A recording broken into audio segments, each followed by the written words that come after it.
Hello, my name is Pastor Kris Kollar. I'm the pastor of Pleasant Valley Lutheran Church near Malabar Farm and St. Paul Lutheran Church in Lucas, Ohio. Greetings. We're reading through the Bible with commentary. We are in the book of 1 Samuel. 1 and 2 Samuel were one book, but when they translated into Greek, it became two books because it took two scrolls to contain the entire book.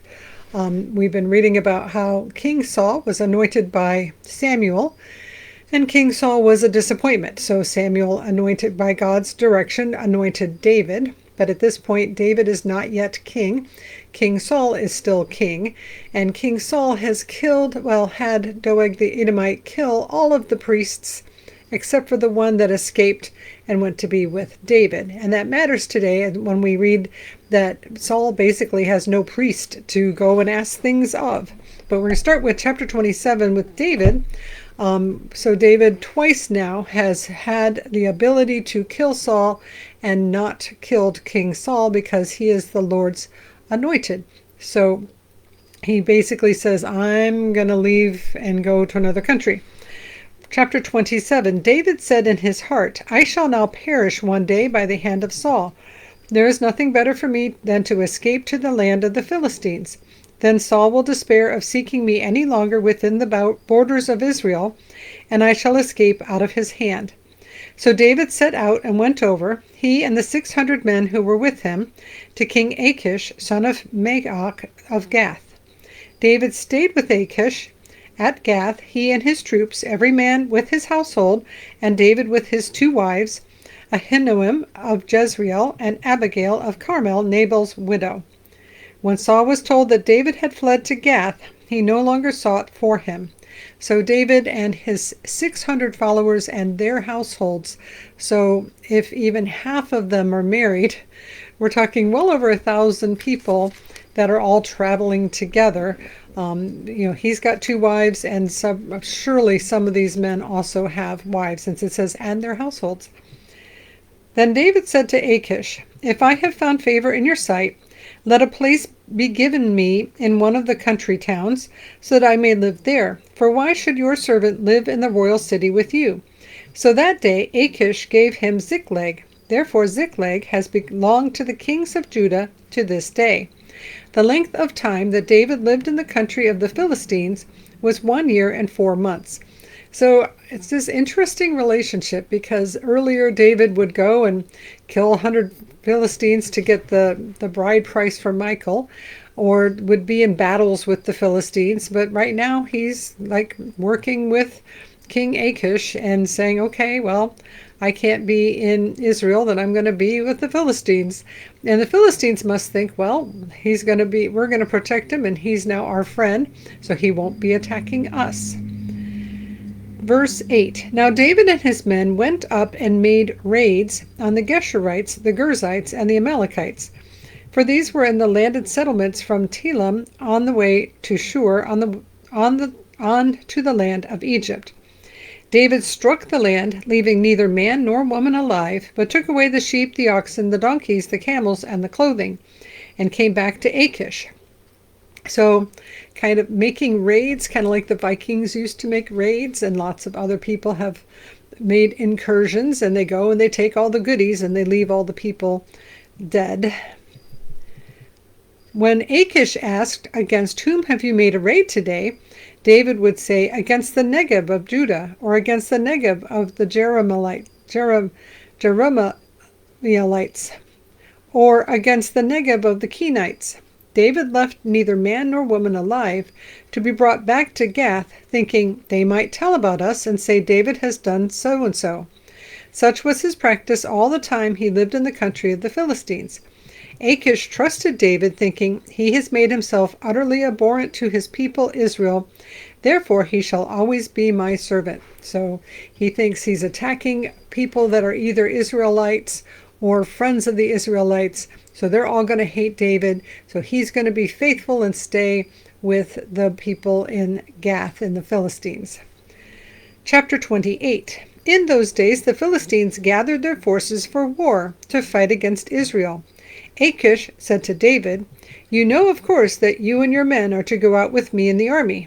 David said to Achish, Very well, then you shall know what your servant can do. Achish said to David, "Very well, I will make you my bodyguard for life." So he's like, "Okay, we're going to go fight the Israelites. You're going to come with?" And they're like, "Yep, we're going to come with." I'm like, "Okay." But now we have a side story. Now Samuel had died, and all Israel had mourned for him and buried him in Ramah, his own city.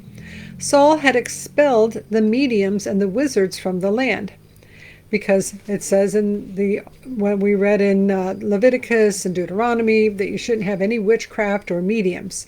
So Saul, trying to be good king, threw out all of the people that did any kind of divination. Out you go. The Philistines assembled and came and encamped at Shunem. Saul gathered all Israel, and they encamped at Gilboa. When Saul saw the army of the Philistines, he was afraid, and his heart trembled greatly.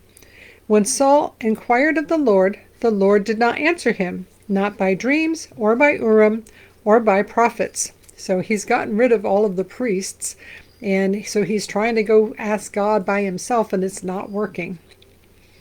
Then Saul said to his servants, "Seek out for me a woman who is a medium, so that I may go to her and inquire of her."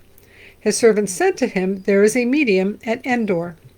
Verse 8. So Saul disguised himself and put on other clothes and went there, he and 2 men with him. They came to the woman by night. And he said, "Consult a spirit for me, and bring up for me the one whom I name to you." The woman said to him, "Surely you know what Saul has done, how he has cut off the mediums and the wizards from the land. Why then are you laying a snare for my life to bring about my death?" But Saul swore to her by the Lord, "As the Lord lives, no punishment shall come upon you for this thing." Then the woman said, "Whom shall I bring up for you?" He answered, "Bring up Samuel for me." When the woman saw Samuel, she cried out with a loud voice, and the woman said to Saul, "Why have you deceived me? You're Saul." The king said to her, "Have no fear. What do you see?" The woman said to Saul, "I see a divine being coming up out of the ground." He said to her, "What is his appearance?" She said, "An old man is coming up. He is wrapped in a robe." So Saul knew that it was Samuel, and he bowed with his face to the ground and did obeisance. Samuel wasn't thrilled with Saul when he was still alive. Verse 15, Then Samuel said to Saul, "Why have you disturbed me by bringing me up?" Saul answered, "I am in great distress, for the Philistines are warring against me, and God has turned away from me and answers me no more, either by prophets or by dreams. So I have summoned you to tell me what I should do." Samuel said, "Why then do you ask me, since the Lord has turned from you and become your enemy? The Lord has done to you just as he spoke by me. For the Lord has torn the kingdom out of your hand and given it to your neighbor David. Because you did not obey the voice of the Lord and did not carry out his fierce wrath against Amalek, therefore the Lord has done this thing to you today. Moreover, the Lord will give Israel along with you into the hands of the Philistines, and tomorrow you and your sons shall be with me. The Lord will also give the army of Israel into the hands of the Philistines." So I told you while I was still alive, the Lord has turned away from you, and tomorrow you're going to be dead with me. Verse 20, Immediately Saul fell full length on the ground, filled with fear because of the words of Samuel. And there was no strength in him, for he had eaten nothing all day and all night. The woman came to Saul, and when she saw that he was terrified, she said to him, "Your servant has listened to you. I have taken my life in my hand, and I have listened to what you said to me. Now therefore you also listen to your servant. Let me set a morsel of bread before you. Eat, that you may have strength when you go on your way." He refused and said, "I will not eat." But his servants, together with the woman, urged him, and he listened to their words. So he got up from the ground and sat on the bed. Now the woman had a fatted calf in the house. She quickly slaughtered it, and took flour, kneaded it, and baked unleavened cakes. She put them before Saul and his servants, and they ate. Then they rose and went away that night. And I love when you tell a story like this. She slaughtered it. She slaughtered a cow. Like, it doesn't just take 2 minutes. I mean, just to even make dinner nowadays with microwaves and good stoves, it takes a little while. this took some time for her to take this calf, slaughter it, prepare it, cook it, and also prepare the loaves for him. So I was going to stop there, but I think maybe we'll do one more chapter. Chapter 29. Now the Philistines gathered all their forces at Aphek, while the Israelites were encamped by the fountain that is in Jezreel. As the lords of the Philistines were passing on by hundreds and by thousands, and David and his men were passing on in the rear with Achish, the commanders of the Philistines said, "What are these Hebrews doing here?" Achish said to the commanders of the Philistines, "Isn't this David, the servant of King Saul of Israel, who has been with me now for days and years? Since he deserted to me, I have found no fault in him to this day." But the commanders of the Philistines were angry with him, and the commanders of the Philistines said to him, "Send the man back, so that he may return to the place that you have assigned to him. He shall not go down with us to battle, or else he may become an adversary to us in the battle. For how could this fellow reconcile himself to his Lord? Would it not be with the heads of the men here? Isn't this David, of whom they sing to one another in dances? Saul has killed his thousands, and David his 10,000s. Verse 6. Then Achish called David and said to him, "As the Lord lives, you have been honest." And it's interesting that Achish, who is a Philistine, is swearing by the Lord of the God of Hebrews, as the Lord, that is the all Lord capital. It's an honor that is maybe because he's recognizing that David has been faithful, and so he's swearing by David's God. "As the Lord lives, you have been honest, and to me it seems right that you should march out and in with me in the campaign, for I have found nothing wrong with you from the day of your coming to me until today. Nevertheless, the lords do not approve of you. So go back now, and go peaceably. Do nothing to displease the Lord of the Philistines." David said to Achish, "But what have I done? What have you found in your servant from the day I entered your service until now, that I should not go and fight against the enemies of my lord the king?" Achish replied to David, "I know that you are as blameless in my sight as an angel of God. Nevertheless, the commanders of the Philistines have said he shall not go up with us to the battle. Now then, rise early in the morning, you and the servants of your lord who came with you, and go to the place that I appointed for you. As for the evil report, do not take it to heart, for you have done well before me. Start early in the morning, and leave as soon as you have light." So David set out with his men early in the morning to return to the land of the Philistines. But the Philistines went up to Jezreel. So he is prepared to go and fight against the Israelites, and the Philistines are like, "No, we don't trust this guy.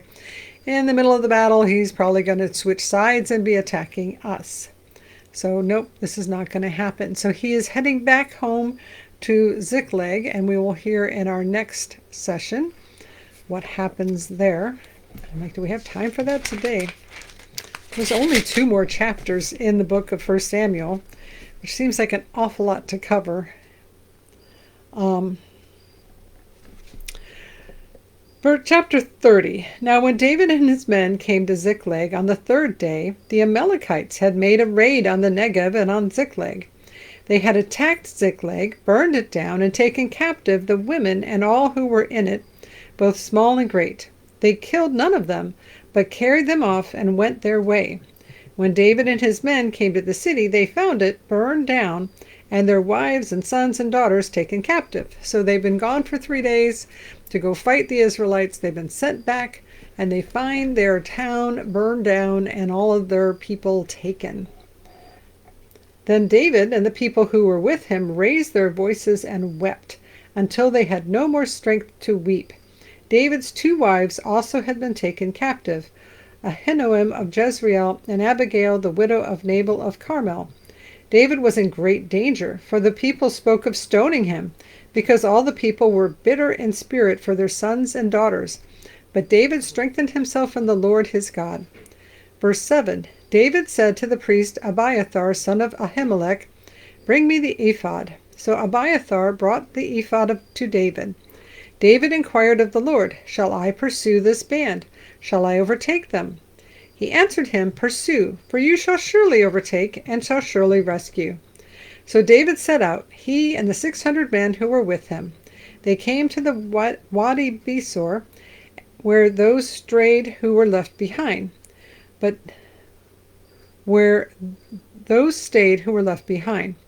David went on with the pursuit. He and 400 men, 200 stayed behind, too exhausted to cross the Wadi Besor, because they did just travel 3 days. They did just come back from a battle. I mean, they didn't fight in the battle, but they've been traveling and they're exhausted. Verse 11, in the open country they found an Egyptian and brought him to David. They gave him bread and he ate. They gave him water to drink. They also gave him a piece of fig cake and 2 clusters of raisins. When he had eaten, his spirit revived, for he had not eaten bread or drunk water for 3 days and 3 nights. And David said to him, "To whom do you belong? Where are you from?" He said, "I am a young man of Egypt, servant to an Amalekite. My master left me behind because I fell sick 3 days ago. We made a raid on the Negev of the Cherethites, and on that which belongs to Judah, and on the Negev of Caleb, and we burned Ziklag down." David said to him, "Will you take me down to this raiding party?" He said, "Swear to me by God that you will not kill me or hand me over to my master, and I will take you down to them." So they found somebody who was there with them, who was a slave, a servant, and they've revived him, and he's like, "Yep, as long as you don't kill me, I'll do it." Verse 16. When he had taken them down, they were spread out all over the ground, eating and drinking and dancing because of the great amount of spoil they had taken from the land of the Philistines and from the land of Judah. David attacked them from twilight until the evening of the next day. Not one of them escaped, except 400 young men who mounted camels and fled. David recovered all that the Amalekites had taken. David rescued his 2 wives. Nothing was missing, whether small or great, sons or daughters, spoil or anything that had been taken. David brought back everything. David also captured all the flocks and herds which were driven ahead of the other cattle. People said, "This is David's spoil." Because they didn't just take Ziklag, they took this whole big area of the Philistines and the Negev and also took Ziklag. So they're traveling with women and children and animals. They're not going super fast, but they're having a grand old time. David gets them all. Well, 400 of them rode away. Verse 21, then David came to the 200 men who had been too exhausted to follow David, and who had been left at the Wadi Besor. They went out to meet David and to meet the people who were with him. When David drew near to the people, he saluted them. Then all the corrupt and worthless fellows among the men who had gone with David said, "Because they didn't go with us, we will not give them any of the spoil that we have recovered, except that each man may take his wife and children and leave." But David said, "You shall not do so, my brothers. With what the Lord has given us, he has preserved us and handed over to us the raiding party that attacked us. Who would listen to you in this matter? For the share of the one who goes down into the battle shall be the same as the share of the one who stays by the baggage. They shall share alike." From that day forward he made it a statute and an ordinance for Israel. It continues to the present day. So when the 600 were chasing after the raiding party and the 200 stayed behind, they didn't just stay behind with nothing. They stayed behind with all of the stuff, the baggages, the things that they have to take with them, the supplies. So they go, they do the raid, they go get the raiders back, and they come back to the Wadi, and everybody gets to share in the spoil. Verse 26, when David came to Ziklag, he sent part of the spoil to his friends, the elders of Judah, saying, "Here is a present for you from the spoil of the enemies of the Lord." It was for those in Bethel, and Ramoth, and the Negev, and Jatir, and Aroer, and Siphmoth, and Eshtemoa, and Rachel, and the towns of the Jerahmeelites, and the towns of the Kenites, and Hormah, and Borashan, and Atac, and Hebron, all the places where David and his men had roamed. And we are close to what I'd like. Try not to go too long, but we literally have one more little chapter. So we're going to finish the book of 1 Samuel with chapter 31. Now the Philistines fought against Israel. This whole time that they're going after these raiders and coming back, there's a war going on between the Philistines and the Israelites. Now the Philistines fought against Israel, and the men of Israel fled before the Philistines, and many fell on Mount Gilboa. The Philistines overtook Saul and his sons, and the Philistines killed Jonathan and Abinadab and Malchishua, the sons of Saul. The battle pressed hard upon Saul. The archers found him, and he was badly wounded by them. Then Saul said to his armor-bearer, "Draw your sword and thrust me through with it, so that these uncircumcised may not come and thrust me through, and make sport of me." But his armor-bearer was unwilling, for he was terrified. So Saul took his own sword and fell upon it. When his armor-bearer saw that Saul was dead, he also fell upon his sword and died with him. So Saul and his 3 sons and his armor-bearer and all his men died together on the same day. When the men of Israel who were on the other side of the valley and those beyond the Jordan saw that the men of Israel had fled, and that Saul and his sons were dead, they forsook their towns and fled, and the Philistines came and occupied them. Verse 8, the next day when the Philistines came to strip the dead, because after a battle, what do? You go collect the clothing, which has a lot of value, and any weapons and anything else of value, you go out and take it. They found Saul and his 3 sons fallen on Mount Gilboa. They cut off his head, stripped off his armor, and sent messengers throughout the land of the Philistines to carry the good news to the houses of their idols and to the people. They put his armor in the temple of Astarte, and they fastened his body to the wall of Bethshan. But when the inhabitants of Jabesh Gilead heard what the Philistines had done to Saul, all the valiant men sent out, traveled all night long, and took the body of Saul and the bodies of his sons from the wall of Bethshan. Then they came to Jabesh and burned them there. Then they took their bones and buried them under the tamarisk tree in Jabesh, and fasted 7 days. This is the end of the book of 1 Samuel, which is a little further than I meant to go tonight, but that story just all kind of hangs together, that David does not go with the Philistines. Well, he tries to go with the Philistines to fight the Israelites, and they say, no, go back. So he goes back to find out his town's been burned down. So then they go after the raiders, and they get all their stuff back. While all of that is happening, the Israelites are at war with the Philistines. The Philistines win. King Saul and his 3 sons all die. It's not a good time for the Israelites. The Philistines have now routed them, taken over this whole area, and have taken Saul's body and done terrible things to it, and now he is passed away, and the people from his town have buried him. Well, have burned his body and buried his bones. So kind of a low point, and the end of King Saul. And so we will pick up in 2 Samuel the next time we read. Lots of history, lots of politics, and a lot of it kind of speaks for itself. So now may the Lord bless you and keep you. May the Lord make his face shine upon you and be gracious unto you. May the Lord look at you with favor and give you peace. In the name of the Father, and of the Son, and of the Holy Spirit. Go in peace, like, subscribe, comment, and we'll see you again next time. Thanks.